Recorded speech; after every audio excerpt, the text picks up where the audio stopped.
Programa Ponto de Vista com Nelson Freire. Oferecimento Sebrae RN. Seu sonho é o nosso desafio. Consórcio Eldorado. Seu sonho sem juros. Ligue 4008-6868. Chácara Bonfim Condomínio Clube. A vida em um novo sentido. Clínica Pedro Cavalcante. A clínica mais lembrada de Natal.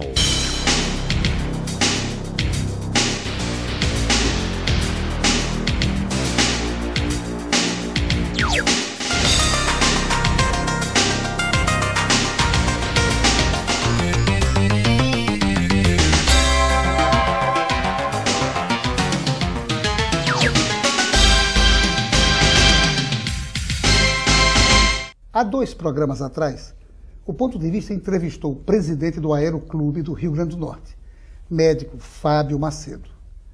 Ele falou aqui sobre a história quase centenária do sodalício e abordou naquela oportunidade os problemas que o referido clube vem enfrentando junto ao governo do estado. Pelo fato de ter se tornado parte do fundo garantidor da Copa do Mundo em Natal. Hoje, dentro do espírito democrático que rege a atividade jornalística, vamos ouvir a outra parte interessada no assunto, o Estado, representada pelo ex-procurador-geral do Estado, Francisco de Sales Matos. Ele nos dará a sua visão sobre essa questão jurídica que está em curso. Doutor Francisco de Sales Matos, agradeço você ter aceitado estar conosco nesse programa, dando essa visão do Estado. E eu gostaria de começar a nossa entrevista, Sales, perguntando o seguinte: quando começou o conflito entre o Aeroclube e o Estado, e o governo do Estado? Muito bem. Antes da resposta, logicamente que eu quero lhe agradecer e dizer que me sinto lisonjeado em participar do seu programa, né? Porque você é um amigo dileto e, inclusive, é meu devedor, porque nos aspectos da boemia você está me devendo. Mas voltando aqui para a sua pergunta, na realidade, paradoxalmente, este conflito começou numa convergência. Este conflito começou já em 2010, 2011. Porque o conflito que havia com o Aeroclube era com a União Federal. Por quê? Porque o Aeroclube, ele fazia parte de um sistema, pelo que me pareceu, das leis, um sistema de aeroclubes do Brasil. E então, em 1967, por razões apuradas pela União, de que o Aeroclube do Rio Grande do Norte não estaria cumprindo com seus aspectos finalísticos, a União, então, decretou a extinção do Aeroclube, aquele Aeroclube antigo, aquele original. E, então, ao decretar a extinção do Aeroclube, se subrogou e sucedeu também no seu patrimônio. Inclusive, contrariando o próprio decreto, porque o decreto, que é o decreto-lei da União Federal, esse que declarou a extinção do Aeroclube, que diz que ele sucede nos bens móveis, inclusive aeronaves e tal, não nos bens imóveis. Só que, no caso específico, a União resolveu, talvez de olho nesse patrimônio fantástico, que é o Aeroclube, suceder também nos bens imóveis, Nelson. Você falou no decreto-lei de 1967. Como é que ele fica em relação à lei de dezembro de 1951, que o governo cedeu o patrimônio ao clube? Pois é, então, aí é que esse decreto-lei, ele é abusivo. Isso era 1967, em plena ditadura militar, ele é extremamente abusivo. Por quê? Porque o Estado havia celebrado com o Aeroclube, em 1951, mediante lei autorizativa e tal, o Estado, leia-se executivo, havia procedido à doação daquele patrimônio para o Aeroclube. Nelson, e eu preciso lhe explicar o seguinte, é técnico jurídico, mas eu vou tentar fazê-lo da forma, digamos assim, mais coloquial possível. Então, o Estado utilizou um instituto que se chama doação com cláusula de reversão, né?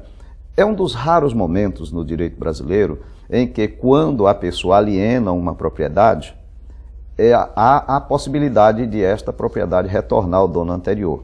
Há fora 5 ou 6 situações excepcionalíssimas, quando a gente aliena um patrimônio, ele fica no patrimônio daquela pessoa, se ele morrer, aí vai para os herdeiros, enfim, ele é continuativo, né? Há o princípio, digamos assim, da perpetuidade da propriedade, da continuidade do registro, e ele vai para frente, não volta. Mas no caso específico, o Estado utilizou a doação com cláusula de reversão. É o que a gente chama de propriedade resolúvel, ok?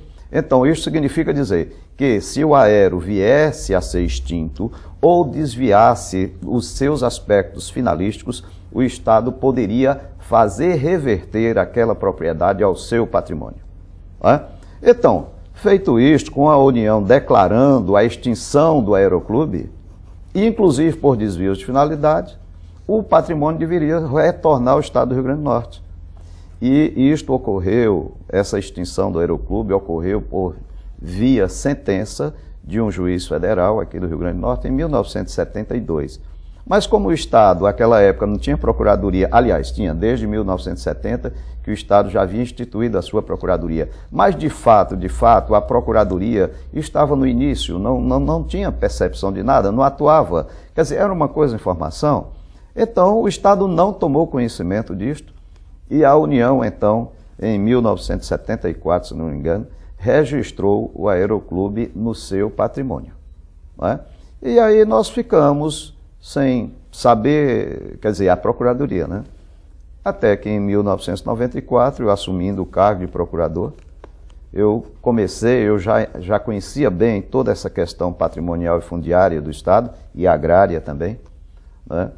Já que eu havia coordenado o Plano Regional de Reforma Agrária do Rio Grande do Norte e tinha sido o primeiro procurador-geral do Instituto de Terras do Rio Grande do Norte, então a gente tinha já um conhecimento muito grande e, inclusive, muito voltado para esta área. Então, em 1996, nós fomos, digamos assim, chamados pelo juiz federal ao processo que o aeroclube estava em contenda com a União Federal. Aliás, a União Federal com o aeroclube, porque em 1995 a União Federal entrou com uma ação contra o aeroclube, uma ação reivindicatória que se chama, que é uma ação específica do proprietário em tais circunstâncias, e o aeroclube estava resistindo.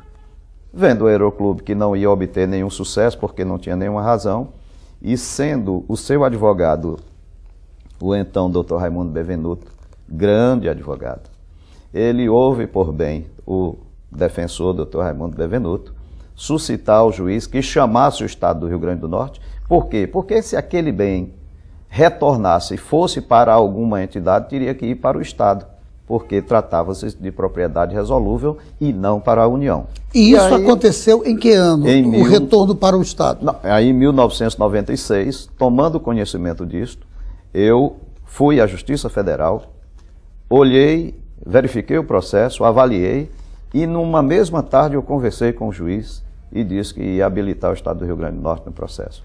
O juiz aceitou, eu habilitei, e nós marchamos aí uns 8 anos, né, de modo que agora, em 2004, foi que nós tivemos ganhos de causa. Nós perdemos a ação aqui, em Natal, e reformamos a sentença do juiz no Recife, no Tribunal Regional Federal. A União recorreu ainda para o STJ, também perdeu, e voltou aqui para o Tribunal Regional Federal, que mandou devolver o processo para cá, com a nossa vitória, e nós procedemos à execução do julgado, da sentença. Então, desde 2004, o próprio passou a ser do Estado do Rio Grande do Norte, está no nosso nome, tudo bonitinho. Perfeito. Então, não saia daí, nós voltamos em instantes para o nosso segundo bloco.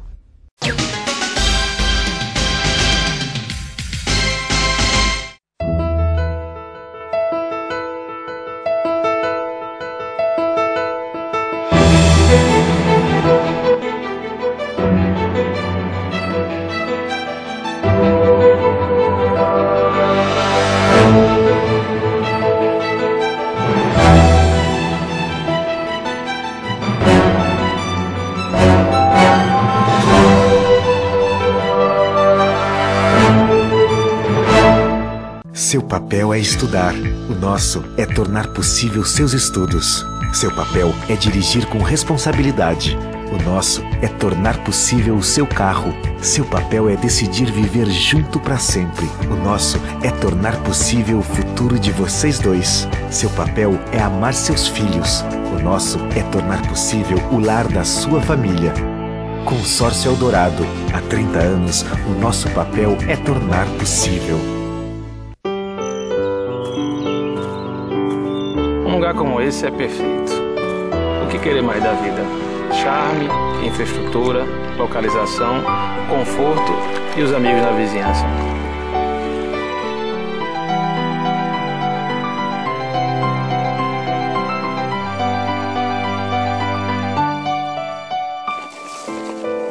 Chácara Bonfim, a vida em um novo sentido.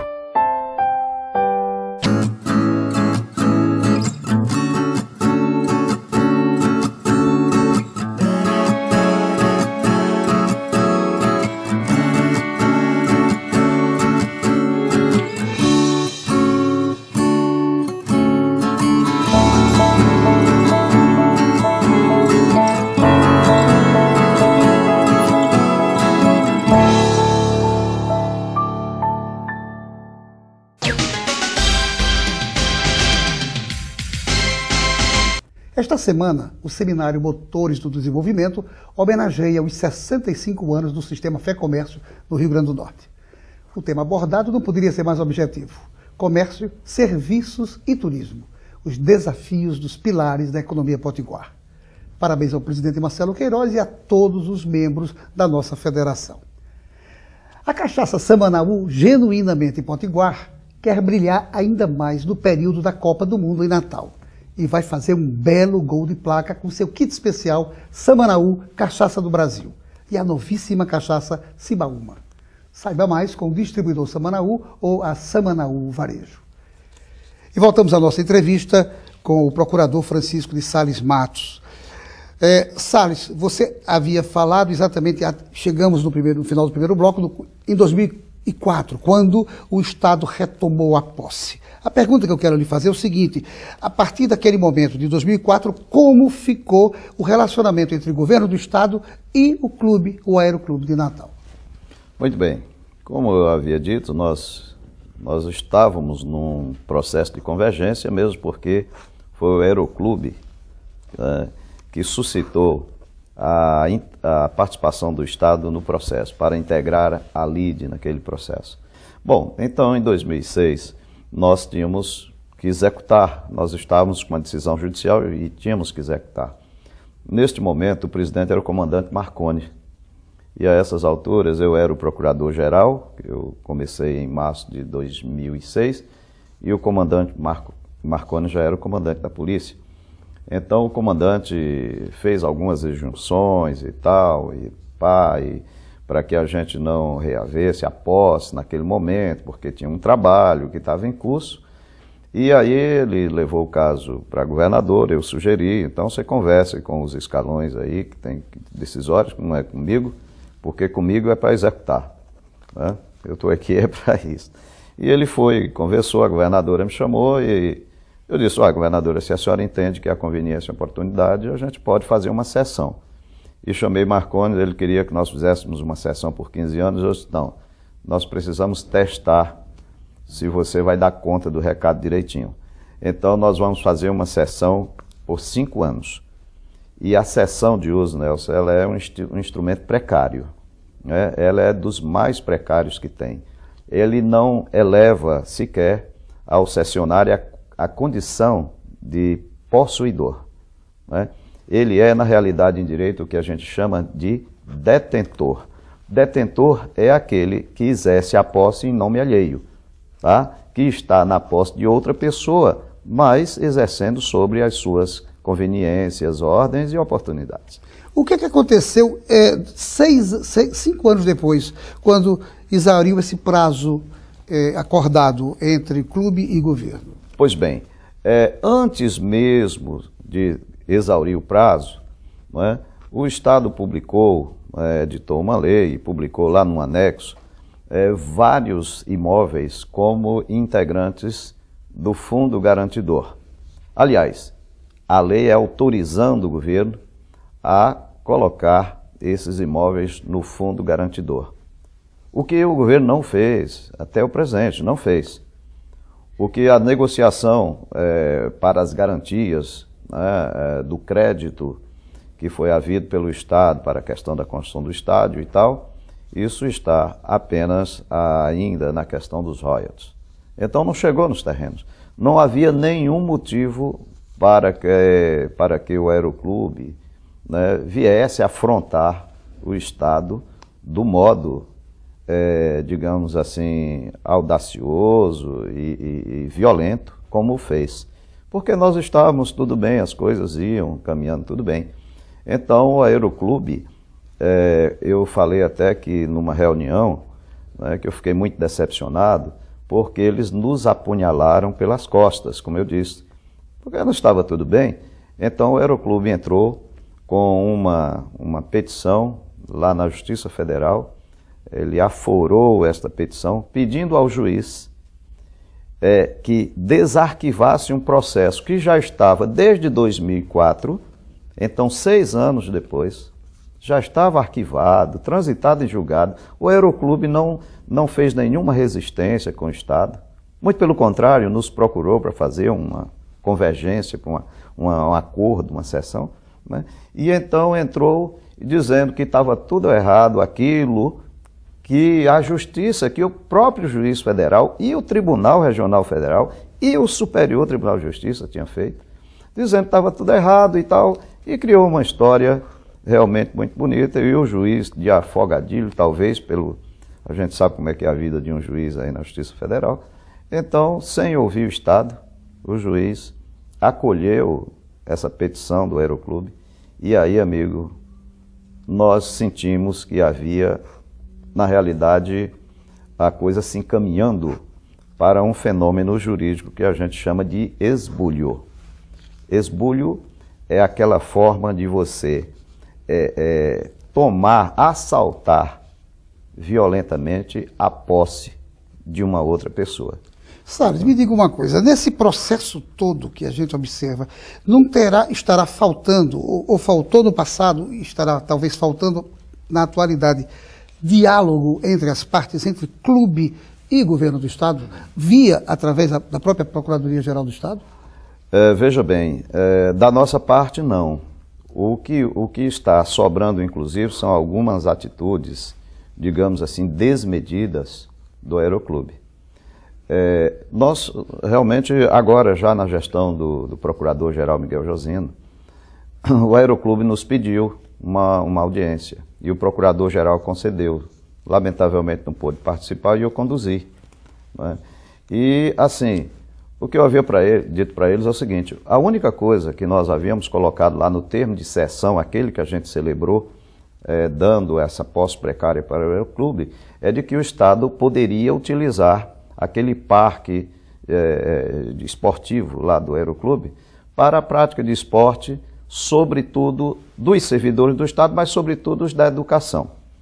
E a educação nunca realmente mandou ninguém para lá, e a única parcela de servidores do Estado que utilizou aquele espaço foram os servidores da Procuradoria-Geral do Estado. Então, depois do comandante Marconi, o presidente sucedeu, não me lembro o nome, que esteve lá, ele simplesmente já sinalizou que não ia mais admitir, né, que ninguém do Estado, se o Estado quisesse, lá tinha que pagar como os outros estavam pagando. Eu disse, mas como? O patrimônio é nosso.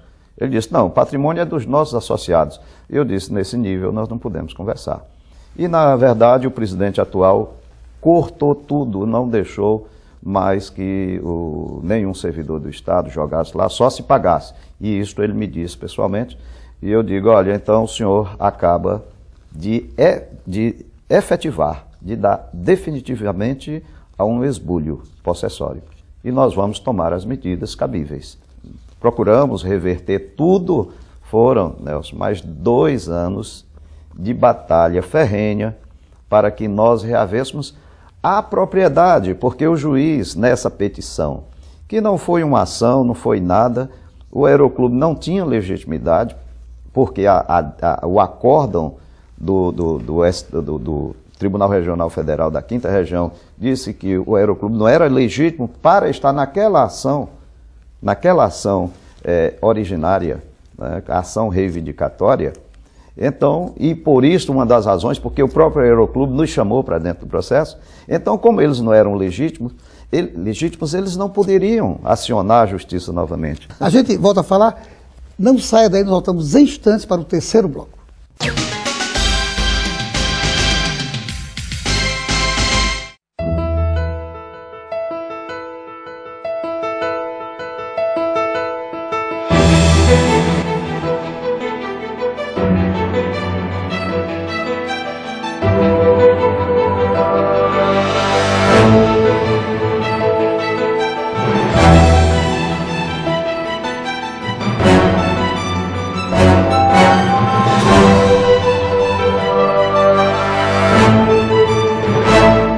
Seu papel é estudar, o nosso é tornar possível seus estudos. Seu papel é dirigir com responsabilidade, o nosso é tornar possível o seu carro.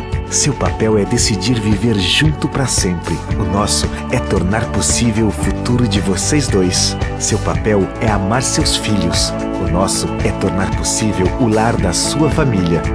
Consórcio Eldorado, há 30 anos, o nosso papel é tornar possível.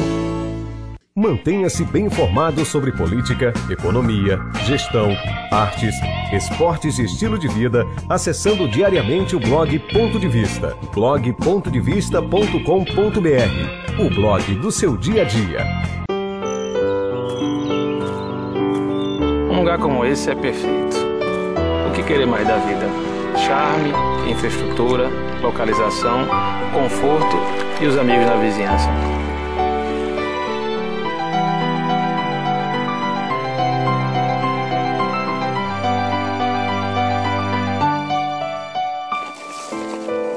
Chácara Bonfim, a vida em um novo sentido. Água mineral não é tudo igual, você sabia? Água mineral de verdade tem leveza, sabor e, acima de tudo, qualidade. Isso só é possível quando a empresa tem uma fonte livre de contaminação e certificados de qualidade como o ISO 9001. Agora que você já sabe disso tudo, não se confunda na hora de matar sua sede. Água mineral de verdade é cristalina, a água mineral do consumidor exigente. cristalina.com.br.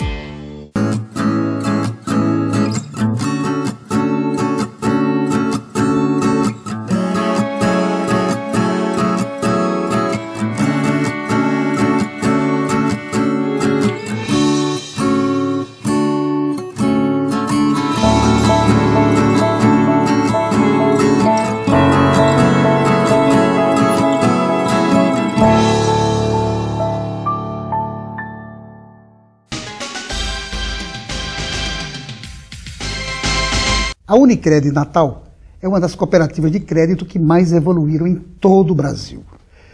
Ela se consolidou como exemplo de gestão, gerando segurança e rentabilidade aos seus cooperados, que já ultrapassaram a casa dos 3 mil. Ela disponibiliza para eles um enorme leque de produtos e serviços de alta qualidade. Por isso, eles se mostram a cada dia mais satisfeitos. Maiores informações pelo telefone 4009-3535. Voltamos à nossa entrevista com o procurador Salles Matos. Salles, se você falou que há alguns imóveis que estão num elenco para serem garantidores, no fundo de garantidor, mas que nada foi efetivado em função de que está se trabalhando em royalties. A pergunta, se fosse necessário, o governo pretenderia se utilizar do imóvel do Aeroclube para resolver a pendência de pagamento? Isso é uma possibilidade remotíssima. Eu não vislumbro, neste momento, nenhuma perspectiva disto. Porque não é só o imóvel do Aeroclube, é também o centro administrativo também está lá no fundo garantidor. E aí? O próprio centro administrativo o próprio centro também. Administrativo. Que, inclusive, eu sugeri, na época que estava com então o Procurador-Geral, nós tínhamos ali no centro administrativo, como fazemos aquele centro administrativo verticalizado, e tínhamos ali em torno de 15 hectares que a gente poderia disponibilizar até, assim, deixar disponível para futuramente, até, se for o caso, alienar o que seria suficiente para pagar praticamente o estádio.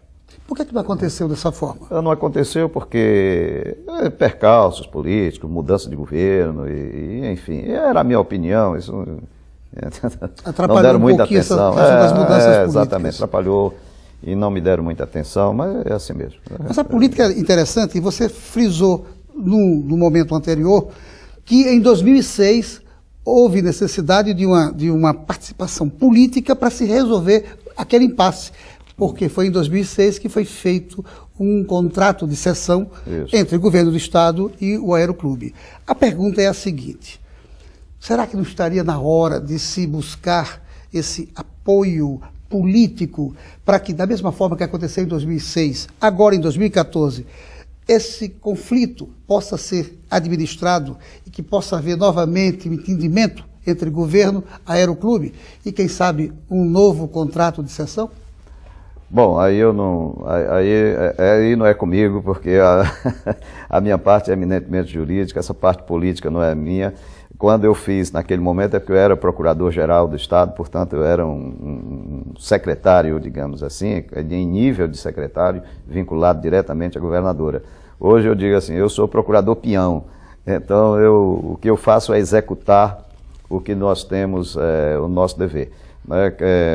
Aliás, isto está entregue, inclusive, à doutora Ana Carolina e ao doutor Nivaldo Brum, que são os procuradores que estão atuando efetivamente nesta situação. Mas eu creio que é possível, já que você no passado concordou que essa decisão política prevalecesse, acredito que poderá prevalecer também em 2014. Mas eu queria fazer uma última pergunta. Só para, Nelson, desculpe interromper, mas assim, se houver, nós temos que fazer uma revisão, não pode ser mais como foi feito no passado. Porque hoje, por exemplo, quando nós soubemos e ficamos muito decepcionados, o Aeroclube estava alugando uma parte para a Fundação Zé Augusto, quer dizer, está alugando para o próprio Estado. E nós, da Procuradoria, estamos precisando também de espaço. Qualquer coisa que venha a ser negociada, nós mesmos da Procuradoria vamos fazer injunções para que nós tenhamos espaços lá no Aeroclube, porque nós estamos sem condição de trabalho. A Fundação Zé Augusto cessou a sua atividade que tinha lá, quer dizer, está havendo algum prejuízo. Então, o estágio atual é um pouco diferente daquele cenário de 2006. Além do que você vem desenvolvendo, até com relação a esse assunto, há outros problemas que você tem encampado nos últimos anos? Ah, sim, eu fui, digamos assim, agraciado com algo que ninguém queria ser. A igreja, capitaneada aí por Dom Jaime, resolveu num problema, atendendo um conflito lá em Jucurutu, no Siridó, Jucurutu, enfim, São Fernando, Jardim de Piranhas, onde está sendo construída a barragem de Oiticica, resolveu fazer um pleito à governadora para que eu fosse o procurador designado para fazer as indenizações. Você gosta muito de problema. É um conflito terrível, assim, mas é um povo muito bom, a gente, se Deus quiser, a gente vai conseguir levar a cabo. E, além disso, também me ofereceram outro filé desse, que é desapropriar as áreas do Protransporte, que são por volta de 400 imóveis aqui na Zona Norte, onde 80% dos terrenos são irregulares. Então, é um problema jurídico seríssimo que eu tenho que enfrentar um a um, e já comecei. Já estamos no 27º, se Deus quiser resolver. E eu desejo que você tenha sucesso, mas para terminar o programa, infelizmente o nosso tempo é muito exíguo, eu só posso terminar presenteando você com essa cestinha da Casa do Nordeste. Aí você vai encontrar castanha de caju, doces com frutas regionais, do meu amigo João das Castanhas. Presente para você. Mas que beleza, toda vida que eu assisto seu programa, eu fico babando por essa cestinha. Mas agora você vai provar. E dizer a você que no nosso programa tomamos água mineral cristalina. Perfeito. Porque em momentos especiais pedem cristalina com gás. A você, meu amigo, minha amiga telespectadora, obrigado por sua audiência e a certeza de que no próximo Ponto de Vista traremos aqui um outro assunto do seu interesse. Programa Ponto de Vista com Nelson Freire. Oferecimento Sebrae RN. Seu sonho é o nosso desafio. Consórcio Eldorado. Seu sonho sem juros. Ligue 4008-6868. Chácara Bonfim Condomínio Clube. A vida em um novo sentido. Clínica Pedro Cavalcante, a clínica mais lembrada de Natal.